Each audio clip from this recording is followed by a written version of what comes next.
Hi friends, సుభానల్లా MD vegetable nursery MD Hasan agritech Gundreddipalli. Friends, ఈరోజు సరికి టమోటా, పచ్చిమిరప, పండు మిరప ఈ మూడు రకాల గురించి అయితే మనం అయితే వీడియో చేస్తున్నామన్నా. టమోటా కొంచెం పెరిగింది, పచ్చిమిరప ఎందుకు పడిపోయిందో అర్థం కావట్లేదు, పండు మిరప పరిస్థితి అదే విధంగా నడుస్తూ ఉంది. విపరీతమైన నల్లి ఉన్నా సరే కూడా అదే విధంగా నడుస్తూ ఉంది. రైతన్న ఒక్కసారి మార్కెట్ వైపు చూడండి.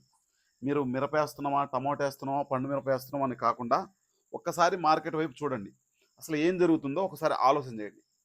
టమోటా నిన్నటి కంటే కొంచెం మెరుగుపడింది, అంటే ఒక 10 రోజులతో పోల్చుకుంటే ఈ వారం కొంచెం పర్లేదనిపించింది. కానీ పచ్చిమిరప పరిస్థితి చూస్తే ఒక మార్కెట్లో ఒక రేటు, మరో మార్కెట్లో ఒక రేటు ఉంది. మనకు మహారాష్ట్ర చూస్తే 10 రూపాయలు ఉంది. మనకు అదే కనుక మధ్యప్రదేశ్ చూస్తే 16, 17 ఆ రేంజ్లో నడుస్తూ ఉంది. మన దగ్గర 14, 15 నడుస్తూ ఉంది. ఇంకా పండు మిరప రైతు పరిస్థితి అయితే మరింత ఆందోళనకరంగా, డ్యాములో నీళ్లు ఉన్నా, కాలువలో నీళ్లు ఉన్నా రైతు పొలానికి అవసరమైన సమయంలో నీరు అందడం లేదు. వర్షం కోసం ఎదురు చూస్తున్న రైతు ఒకవైపు వర్షం పడితే రేటు పడిపోతుందేమని భయపడుతున్న మరోవైపు. అసలు ఈ సంవత్సరం రైతు సమస్య ఏంటి? టమోటా ఎందుకు పెరుగుతుంది, పచ్చిమిరప ఎందుకు పెరగడం లేదు, పండు మిరప మార్కెట్ సపోర్ట్ రావడం లేదు, ఎలినో ప్రభావం నిజంగా ఎంత, వర్షాలు తగ్గితే రైతుకు లాభమా, లేక మార్కెట్ సరుకు తగ్గినా కూడా డిమాండ్ లేకపోతే రేటు పెరగదా? ఈరోజు మనం ఈ మూడు పంటలను పూర్తిగా మనం దాని గురించి చర్చించుకుందాం. మొదటగా వచ్చేసరికి టమోటా గురించి మాట్లాడుకుందాం. ఇటీవల టమోటా రేటు కొంత పెరుగుతున్న పరిస్థితి కనిపిస్తూ ఉంది. కానీ రైతు ఇక్కడ ఒక విషయం అర్థం చేసుకోవాలి. రేటు పెరిగిందంటే వెంటనే భారీ లాభం వస్తుందని కాదు. ఎందుకంటే రైతు దగ్గర ఉన్న సరుకు ఎంత, మార్కెట్కు రోజు వస్తున్న సరుకు ఎంత క్వాలిటీ ఉంది, ఎలా ఉంది, డిమాండ్ ఎంత ఉంది, ఇవన్నీ కలిసి రేటు నిర్ణయిస్తాయి. కానీ ఈ సంవత్సరం టమోటా చాలా తక్కువ నాటారు. వాస్తవంగా చూస్తే దగ్గర దగ్గర నెలన్నర నుంచి టమోటా అడిగిన రైతు లేడు, చాలా వరకు తక్కువ. కానీ మార్కెట్లో అదే మార్కెట్ నడుస్తూ ఉంది. వర్షం పడితే మార్కెట్ పెరగడానికి ఛాన్స్ ఉండేదేమో, కానీ వర్షం పడకపోవడం వల్ల కూడా అది కొంచెం మార్కెట్ను కొంచెం దెబ్బతీసిందని నేనైతే భావిస్తా ఉన్నా. మీ ఊర్లో ఏ విధంగా ఉందో ఖచ్చితంగా కామెంట్ చేయండి. ఇంకా వర్షం సరిగా లేకపోతే కొన్ని ప్రాంతాల్లో పంట పెరుగుదల దెబ్బతింటుంది. పూత వచ్చినా కాయ నిలవకపోవచ్చు, కాయ వచ్చినా సైజు తగ్గవచ్చు, సైజు వచ్చినా క్వాలిటీ దెబ్బతినవచ్చు. అందుకే మార్కెట్లో రేటు పెరుగుతున్న సమయంలో కూడా రైతు పొలంలో దిగుబడి తగ్గే అవకాశం ఉంటుంది. ఇది చాలా ముఖ్యమైన పాయింట్. రైతుకు కిలో రేటు పెరగడం ఒక విషయం, ఎకరాకు వచ్చే దిగుబడి మొత్తం పెరగడం మరో విషయం. ఉదాహరణకు 20 రూపాయల రేటు వచ్చినా దిగుబడి సగానికి పడిపోతే రైతుకు పెద్ద ప్రయోజనం ఉండకపోవచ్చు. అందుకే టమోటా మార్కెట్కు కేవలం రేటు పెరిగిందని కాకుండా రేటు ఎందుకు పెరిగిందని చూడాలి.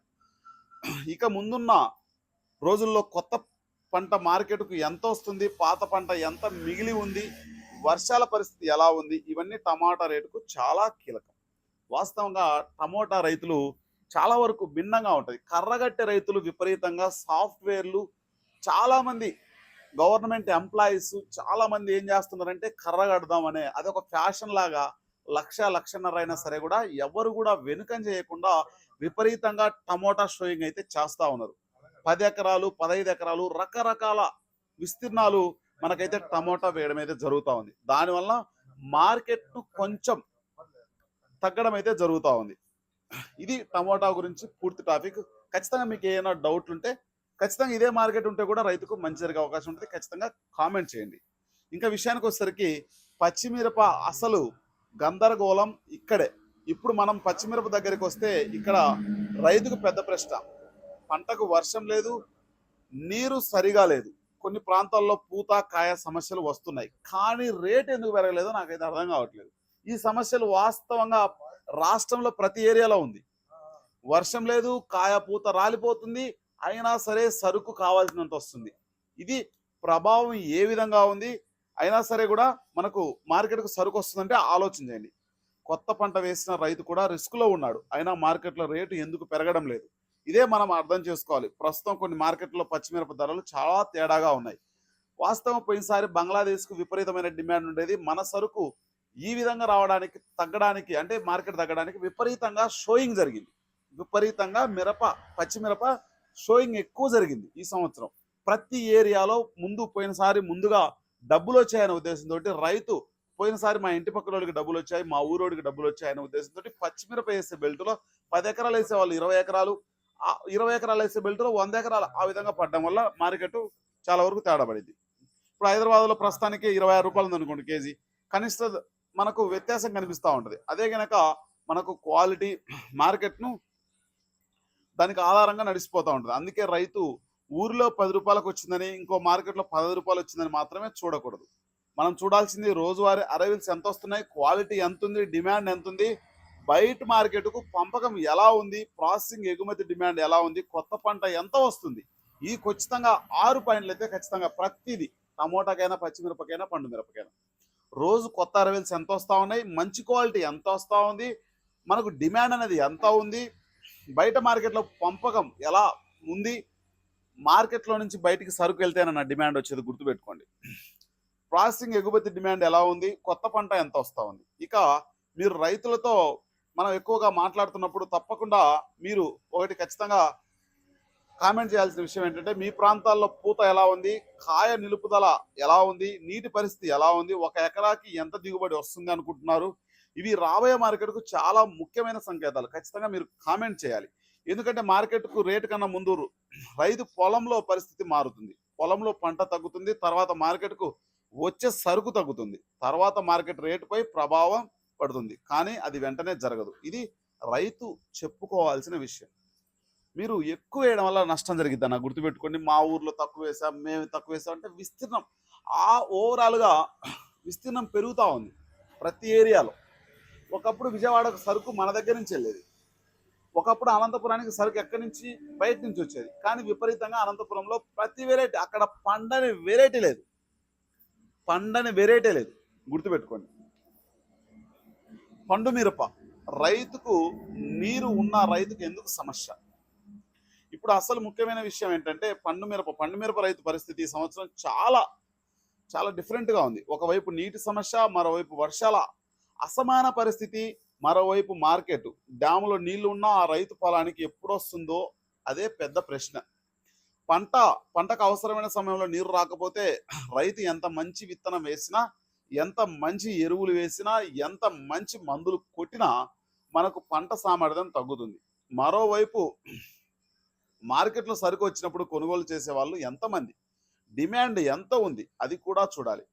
మార్కెట్లో రకరకాల పరిస్థితులు వస్తూ ఉంటాయి. ఇది మిరప రేటు పడిపోతుంటే రైతు వెంటనే వర్షం వల్ల రేటు పడిపోయిందని అనుకోవడం సరైనది కాదు. వర్షం ఒక కారణం కావచ్చు, కానీ మార్కెట్లో డిమాండ్ సప్లై కూడా అంతే ముఖ్యం. సరుకు ఎక్కువగా వస్తే రేటు పడుతుంది, సరుకు తక్కువగా వచ్చినా కొనుగోలు చేసే వాళ్ళు లేకపోతే రేటు పెరగదు. అందుకే మార్కెట్ అనేది కేవలం వర్షంపై నడవదు. వర్షం, ఉత్పత్తి, arrivals, demand, quality, storage, exports, ఇవి మొత్తం మనకు ఇవన్నీ కలిపి మార్కెట్ నడుపుతాయి. రైతులకు రైతులకు దీని అర్థం ఏంటంటే, ఇప్పుడు చాలా మంది అడుగుతున్న విషయం ఎలినో బలపడితే భారతదేశ ఋతుపవనాలపై ప్రతికూల ప్రభావం ఉండే అవకాశం ఉంటుంది. ఇది వాస్తవంగా నడుస్తూ ఉంది. ఎలినో ఉంది కాబట్టే ప్రతి ఒక్కటి చక్కెర పెరిగింది, నూనె పెరిగింది, ప్రతి ఒక్కటి పెరుగుతూ ఉన్నాయి. మిరపకాయలు కూడా భవిష్యత్తులో కారం కొనాలంటే నాకు తెలిసినంత వరకు ప్రస్తుతానికి 300-400 ఉంటుంది. భవిష్యత్తులో 600-700 అయ్యే అవకాశం కనిపిస్తూ ఉంది. తాజా నివేదికల్లో 2025-26 భారత వర్షపాత సాధారణం కంటే తక్కువగా ఉండే ప్రమాదం, ఎలినో బలపడుతున్న పరిస్థితి గురించి మనం ఎక్కువగా ప్రస్తావించడం కూడా చాలాసార్లు చెప్పాం. కానీ రైతు ఒక విషయం గుర్తుపెట్టుకోవాలి, ఎలినో ఉందంటే ప్రతి ప్రాంతంలో వర్షం ఉండదని కాదు. ఒక ప్రాంతంలో వర్షం పడవచ్చు, మరో ప్రాంతంలో వర్షం లేకపోవచ్చు. మనం ఇప్పుడు కనిపిస్తున్న పరిస్థితి కూడా అదే.